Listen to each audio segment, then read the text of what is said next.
ഞാൻ കണ്ടു, ഈ സിനിമ കണ്ടു. സംഭവ മാനേജ്ഡ്.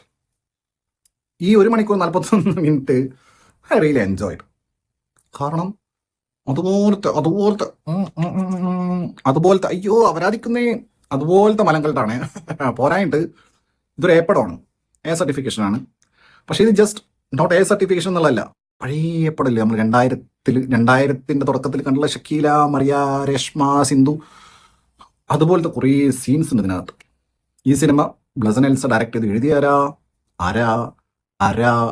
അഭിഷേക്, ബിഗ് ബോസിലേക്ക് ഉണ്ടായിരുന്ന അഭിഷേകെ മോനെ, നീ കുറേ ഏപ്പടം കണ്ടിട്ടുണ്ടെന്ന് മനസ്സിലായി. നീ ദേവാറൻ ബാബി യൂട്യൂബിൽ അടിച്ചു നോക്കിയേ, ദേവാറൻ ബാബി ഇഷ്ടംപോലെ വീഡിയോസ് നീ സ്ഥിരമായിട്ട് കാണാറുണ്ടെന്ന് മനസ്സിലായി.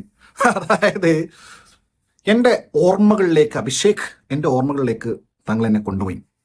2000-ന്റെ തുടക്കത്തിലുള്ള പരിപാടിയല്ല, 2001, 2002, 2003 ആ സമയത്ത് പറഞ്ഞു വരുന്നത് അഭിഷേക് നല്ല എഴുത്തുകാരനാണ്. അതായത് ഇതിന് വലിയ ഭാവനയൊന്നും ആവശ്യമില്ല.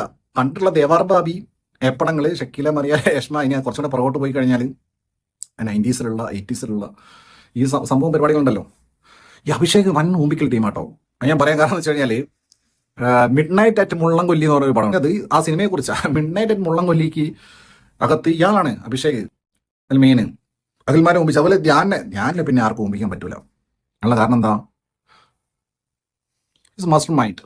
നിങ്ങൾ ധ്യാനെ ഊമ്പിക്കുകയാണെന്ന് വിചാരിച്ചിട്ടായിരിക്കും ഒരു പ്രൊഡ്യൂസറോ ഡയറക്ടറോ അല്ലെങ്കിൽ അഭിഷേകിനെ പോലത്തെ റൈറ്ററോ അല്ലെങ്കിൽ ബ്ലസൻ എൽസയൊക്കെ പടെടുക്കുക. പക്ഷെ നിങ്ങൾ ചിന്തിച്ച് നിർത്തുന്ന സ്ഥലത്ത് പുള്ളി ചിന്തിച്ചു തുടങ്ങും ധ്യാൻ. അതല്ലേ ധ്യാൻ ഈ പടത്തിന് ഡേറ്റ് കൊടുത്തേ.